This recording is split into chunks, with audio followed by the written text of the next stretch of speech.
एक जादुई जंगल जहां हर तरफ फूल ही फूल थे। एक ऐसा घर मौजूद था जो चमकदार क्रिस्टल से बना हुआ था। ये घर इतना चमकता था कि उसकी रोशनी ने पूरे जंगल को जादुई रंगों से भर दिया था। और इस जादुई घर में एक परी रहती थी जिसका नाम माया था। माया एक छोटी सी परी थी जिसके नाजुक प्रचमकते थे।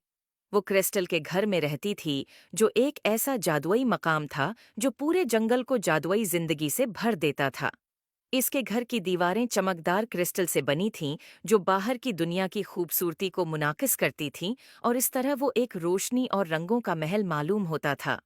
एक सुबह, जब माया अपने चमकदार बाग की देखभाल कर रही थी, उसने कुछ गैर मामूली देखा। उसके घर के क्रिस्टल अपनी रोशनी खोने लगे थे। जो दीवारें हीरे की तरह चमकती थीं, अब मांद प गई थीं। वो खूबसूरत रोशनी जो पूरे जंगल में रक़स करती थी, गायब हो रही थी। माया तेजी से अंदर गई ताकि अंदर क्रिस्टल को चेक करे, जो उसके घर के बीचों बीच एक बड़ा चमकता हुआ क्रिस्टल था। ये बड़ा क्रिस्टल उसके घर और जंगल की सारी जादुई तवानाई का जरिया था, लेकिन उसे ये देखकर हैरानी हुई कि इसमें एक बड़ी दरार आ चुकी थी और उसकी रोशनी मद्धम हो रही थी। आवा नहीं, माया ने फिक्रमंदी से कहा। अगर बड़े क्रिस्टल की रोशनी खत्म हो गई तो पूरा जंगल अपनी जादुई तवानाई खो देगा। माया को पता था कि उसे फौरन कुछ करना होगा। माया को जादुई चश्मे याद आया, जिस चश्मे का पानी किसी भी चीज को ठीक कर सकता था। लेकिन ये चश्मा दौड़ जादुई पहाड़ों में था, जिसकी हिफाजत एक बड़ा सानप करता था। बगैर किसी देर के माया ने एक छोटा सा बैग तैयार किया, जिसमें कुछ परियों की खाक और एक छोटी सी क्रिस्टल बोतल थी, और वो अपने सफर पर रवाना हो गई। वो बुलंद दरख्तों और चमकती नदियों के ऊपर उड़ती हुई पहाड़ों की तरफ रवाना हुई। ये सफर लंबा था और खतरनाक भी।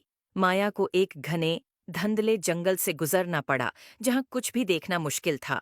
आखिरकार कई दिन और रात के सफर के बाद माया जादुई पहाड़ों तक पहुंच गई। गार के दाखिले पर माया को एक जादुई सानप मिला, जो अपने डंक से किसी को भी मार सकता था। सानप ने फनकारते हुए माया की तरफ देखा। तुम यहाँ क्यों आई हो, छोटी परी? सांप ने अपनी गहरी आवाज में पूछा।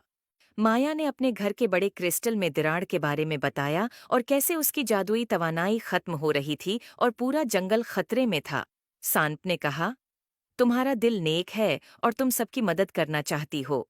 सांप ने कहा, तुम रोशनी के चश्मे से पानी ले सकती हो, लेकिन याद रखो, ये चश्मा सिर्फ इन्हीं की मदद करता है जो मोहब्बत और नेकी से काम करते हैं।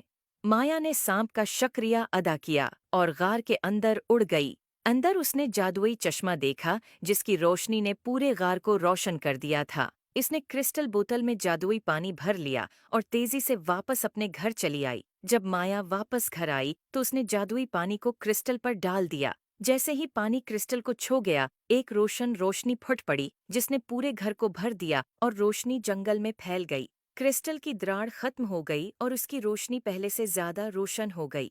जंगल एक बार फिर खुशी और रंगों से भर गया। माया का क्रिस्टल घर दोबारा चमकने लगा। उम्मीद है आपको स्टोरी पसंद आई होगी। Please like and subscribe my YouTube channel.